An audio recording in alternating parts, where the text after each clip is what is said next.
लाभ वाले विभाग बेचे गए और लिया कौन? अदानी और अंबानी।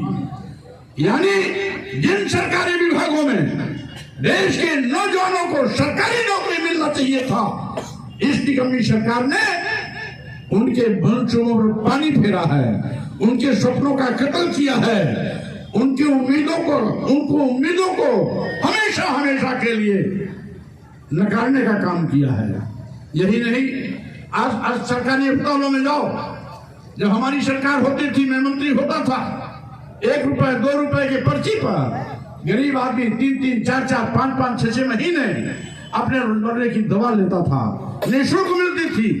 आज किसी भी सरकारी अस्पताल में 1 नए पैसे का कोई निःशुल्क दवा किसी गरीब को नहीं मिलती है। आज अफरा तफरी का माहौल है। साथियों, नौजवान नौकरी न मांग ले, जनता महंगाई के खिलाफ आवाज न उठा दे, किसान न्यूनतम समर्थन मूल्य के लिए आंदोलन न कर दे, और यही नहीं, आज गरीबी के खिलाफ आवाज न उठ जाए, महंगी शिक्षा के खिलाफ आवाज न उठ जाए। अभी 27,000 प्राथमिक विद्यालय योगी सरकार ने बंद किए हैं। आखिर क्यों? गांव के स्कूल बंद किए जा रहे हैं। ये सरकार का निकम्मापन देखिए कि जहां पर गांव के बच्चों को पढ़ने की व्यवस्था होनी चाहिए, वो बंद हो रहे हैं। क्यों? क्योंकि वहां अध्यापक नहीं है। एक अध्यापक 3 विद्यालय चलाएगा तो कौन अभिभावक अपने स्कूल में बच्चों को भेजेगा?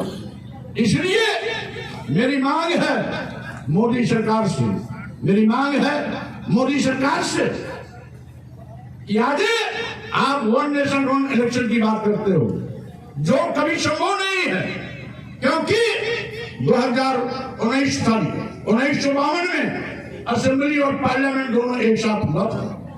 लेकिन कभी कभी मुख्यमंत्री आवश्यकता अनुसार उत्तर प्रदेश की विधानसभा भंग कर देते हैं, तो कभी प्रधानमंत्री देश की पार्लियामेंट भंग कर देते हैं, जिसके नाते चुनाव आगे पीछे हो जाता है। ये आगे पीछे होने की पूरी संभावना रहेगी। लोकतंत्र में एक साथ चुनाव संभव है ही नहीं। इसलिए अगर मोदी जी आपको एक करना ही है तो 1 नेशन 1 एजुकेशन की बात करो, समान शिक्षा की बात करो, एक शिक्षा की बात करो, एक राष्ट्र एक शिक्षा नीति की बात करो। आज अमीर के बच्चे अच्छे स्कूल में पढ़ेंगे और गरीब के बच्चे पढ़ते हैं, उन स्कूलों में अध्यापक नहीं, पढ़ाई की व्यवस्था नहीं। 27,000 स्कूल बंद होना सरकार के निकम्मेपन का सीधा साधा उदाहरण है। इन कमियों पर आपका ध्यान न जाए।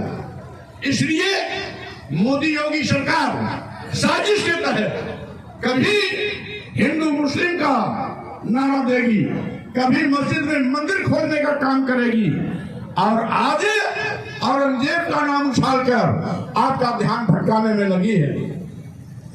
मैं कहना चाहता हूं साथियों,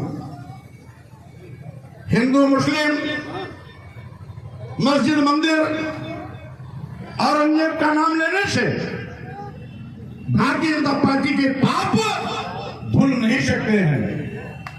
इन मुद्दों को उछालने से हिंदू मुस्लिम मस्जिद मंदिर औरंगजेब का नाम लेने से नौजवानों को रोजगार नहीं मिल सकता, महंगाई पर अंकुश नहीं लग सकता, किसानों को लाभकारी मूल्य नहीं मिल सकता, आज चरमराई स्कूल व्यवस्था सुधर नहीं सकती।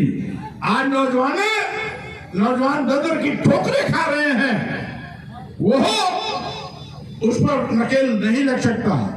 यही नहीं, ये जो सरकारी संपत्ति बेची जा रही है, साथियों, एक एक करके इनकी कलई न खुले, इसलिए साजिश के तहत ये मुद्दे उठाए जाते हैं।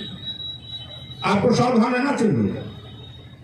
और मैं ये कहना चाहता हूं, इस देश का मुसलमान, इस देश का सिख, इस देश का ईसाई, इस देश का पादरी, इस देश का बौद्ध, ये कोई दूसरा नहीं है। ये इसी देश के वो दलित आदिवासी पिछड़े हैं जो समय समय पर सम्मान के लिए जो समय समय पर सम्मान के लिए कोई बौद्ध बना, कोई जैन बना, कोई सिख बना, कोई ईसाई बना, कोई मुसलमान बना, कोई पादरी बना।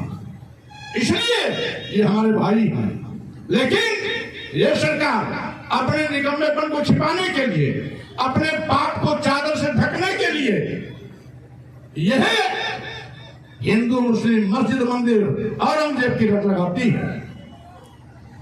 कहते हैं औरंगजेब बहुत क्रूर था क्योंकि उसने अपने पिता को बंदी बनाया था।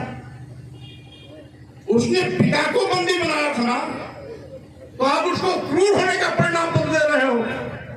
अरे नाथूराम गोडसे ने तो इस देश के राष्ट्रपिता की हत्या की थी, वो क्या था?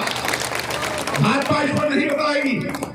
भाजपा के लोगों, मैं कहना चाहता हूं, नाथूराम गोडसे का तुम्हारा बाप है क्या? राष्ट्रपिता महात्मा